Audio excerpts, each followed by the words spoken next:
Hello and welcome, my beautiful Cancers and Capricorns. Welcome. My name is Allison. I am your modern day medicine woman and intuitive journey and guide and coach. And today we are here to do some shadow work. So what we're going to do is we're going to pull some shadow cards. We're going to pull some light cards, and then we're going to pull some balancing cards to see what we got here. Okay, so we're gonna work with some dark stuff, and this could be like a little intense, and I could trigger you and make you get fucking mad at me and blah blah blah blah blah, and that's okay, because that's what shadow work is. Shadow work triggers you because these are things that lay deep down inside of you that are dormant, that you do not really even give thoughts to. These are things that have been said to you, or ways that you feel about situations, or the way that you've been made to feel about situations. So I'm sorry. So we'll just go ahead and jump in. I don't want to waste your time. You don't want to waste my time. You're not wasting my time. I don't want to waste your time. My time is valuable. I have a lot of things going on in my life right now. I'm all over the place, have my hands in many, many different things. But so I just want to go ahead and jump in and get going. So we're definitely going to be doing some shadow work here today, Capricorn and Cancer. All right, you are polar opposites. Like I said, one of you is what one lacks, the other has. So this goes for like what is dark in one is light in the other, and what is light in one is dark in the other. So it's very important that you get to know your counterpart and experience them and how they deal with situations. You guys strive for the same thing. You're after the same thing in life, but you just go about it in different ways. So tap into these polar opposite energies, Cancer and Capricorn. Okie doke, okie doke. Get going. Set that sage on fire. Get these cards cleansed and get shit red, right? Get shit red. Capricorn and Cancer, baby. I don't know many of you. I say that like every fucking time. I don't have any Cancer placements. I don't have any Cancer placements. And I don't have any Capricorn placements either. I don't think. I don't know what I'm talking about. I might have both, but I don't think so. I think I would remember it. I remember pretty much know my birth chart. But if you do not know your birth chart, you can find out online. All you have to do is go online and type in birth chart and type in your information. It'll pull it up. It'll tell you what your sun, moon, rising is, Venus, Mercury, Mars, Pluto, blah blah blah, what houses they are in. If you don't understand that by looking at it, because it can be kind of confusing, you can go down to the description below and it'll tell you everything that you need to know about the situation, right? It's really that easy. So you can find out your sun, your moon, your rising. If your sun is your Cancer or Capricorn, correct? So that would be your sun. If you're paying attention or tuning in for one of those signs, or if you're a cross watcher, the sun is Capricorn or Cancer. Your rising will be different. That'll be how you present yourself to the world, how people see you, and your moon will be how you feel. Your Venus will be how you love. Your Saturn will be your karma and things of that nature. Your Mars will be your sexual energy, things like that. And it goes on and on and on and on. Okay? It can get pretty deep and interesting if you're wanting to know about it and look at it. Cancer and Capricorn. All right.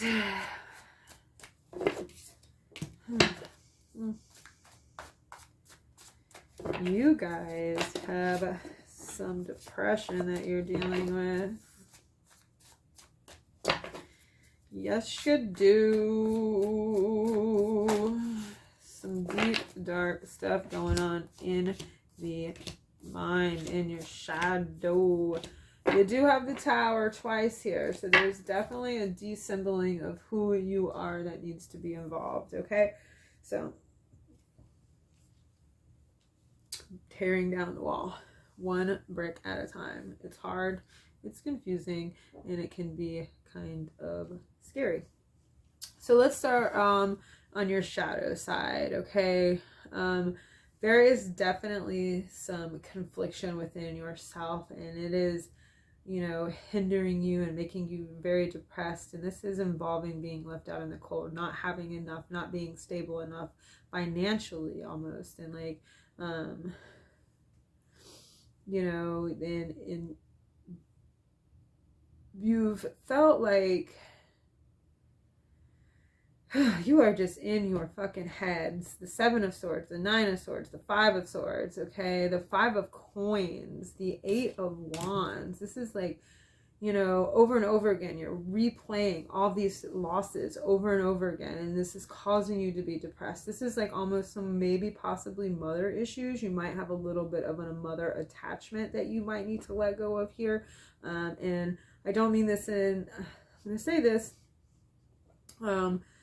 mother issues also came up somebody else, but this is somebody who put thoughts in your head that you might not be good enough. And I don't mean that in a negative way. I mean, they might have held you at a higher standard than you held yourself, if that makes any sense. And because of that, you're trying to reach this standard, and it's keeping you depressed, and it's keeping you sad, and it's keeping you in conflict with yourself because you don't feel good enough. You don't feel like you have everything that you need, and you're constantly battling yourself, and you're constantly going through this turmoil over and over and over and over and over again. And you know, it's really, really affecting your mental health. There's a mental health issue here deep within yourself around this situation of somebody saying that you need to be a certain way, and you're constantly trying to achieve this way. And this way that this person is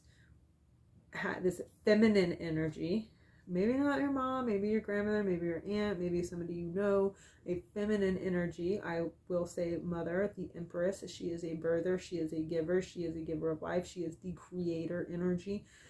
So this is a feminine mother-like figure in your life, has set a bar very high for you, and you are trying your best to achieve this. However, this is causing you so much strife, so much pain, so much time in your head, so much like being blind to who you really are, okay? All right, Cancer and Capricorn, definitely some very oppressive energy here of trying to achieve something outside of yourself, trying to meet someone else's standards. Trying to meet someone else's standards is going to prevent you from being happy all the time. So this is something that you need to look at, that you need to work on, that you need to understand lives within inside of you, okay? You have to figure out what your own standards are and deal with them, not somebody else's standards, okay? This might mean that you have to stand up to somebody and say, hey, man, this is, you know? And we don't want to go against our parents. We don't want to go against our mom, you know? But there comes a point when you have to stop driving yourself crazy. Stop driving yourself mad, okay?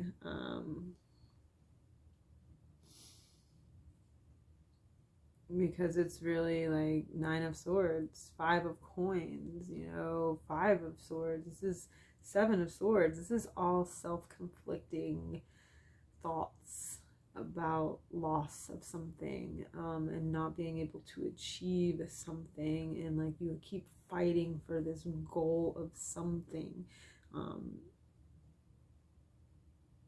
while it might be achievable, it is not the standard that somebody has set for you. Cancer and Capricorn. Okay, so that's some shadow work that you need to deal with here. All right, and in the light,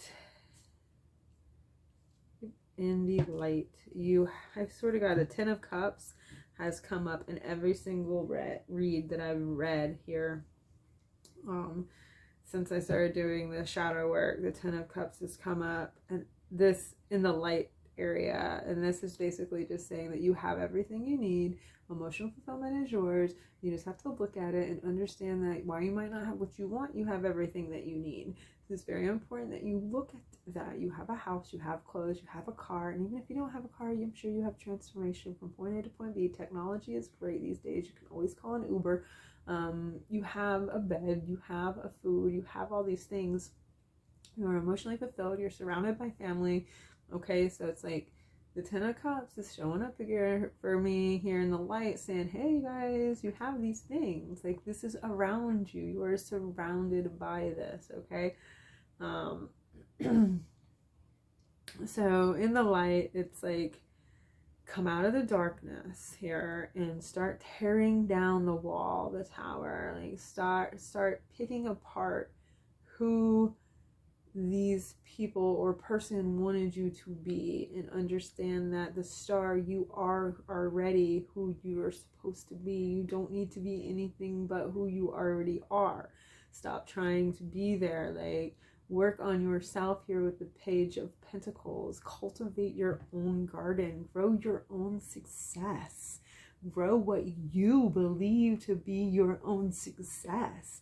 Like, tap into your own success here. Like, you know, the Knight of Pentacles, sorry, I said page, Knight, still the same thing, staying back, tending to your own garden, you know, is about tending to your own garden and, you know, having success, cultivating your own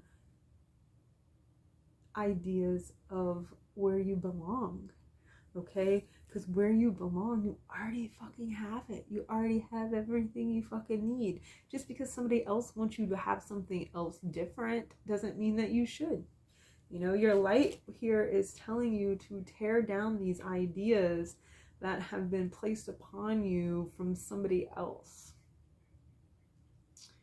And don't worry about what their standards are for you, because the only standards that matter are your standards. It's your life. You have to live it the way that you want to live it. Like, you continue to live for somebody else, you're going to keep suffering. You're going to keep being trapped in your head. You're going to keep having the depression. You're going to keep being anxious. You're going to have these issues, okay?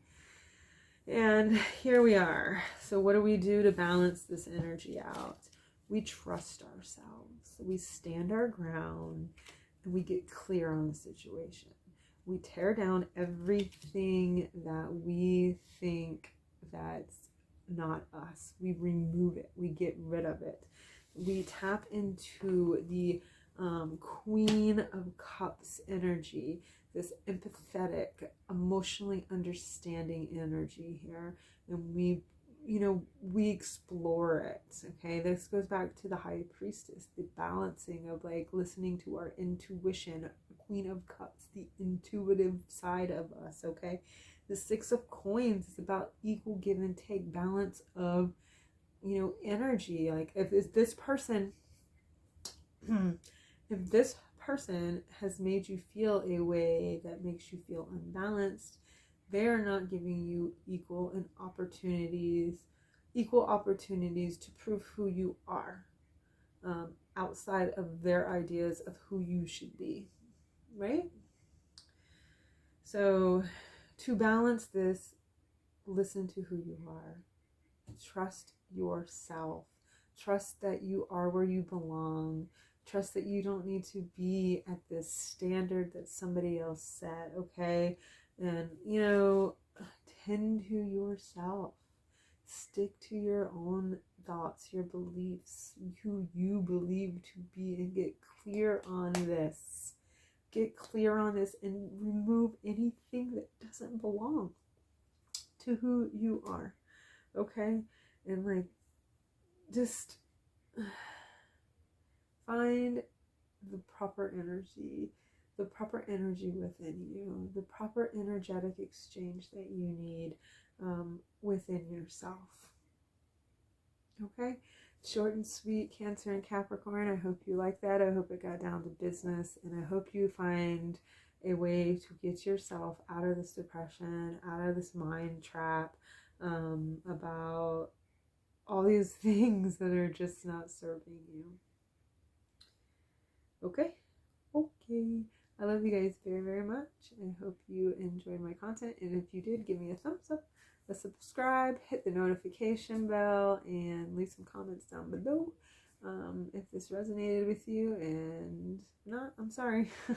But until next time, I love you guys very, very much. Cancer and Capricorn, I hope you find the happiness that you desire within yourself. Bye.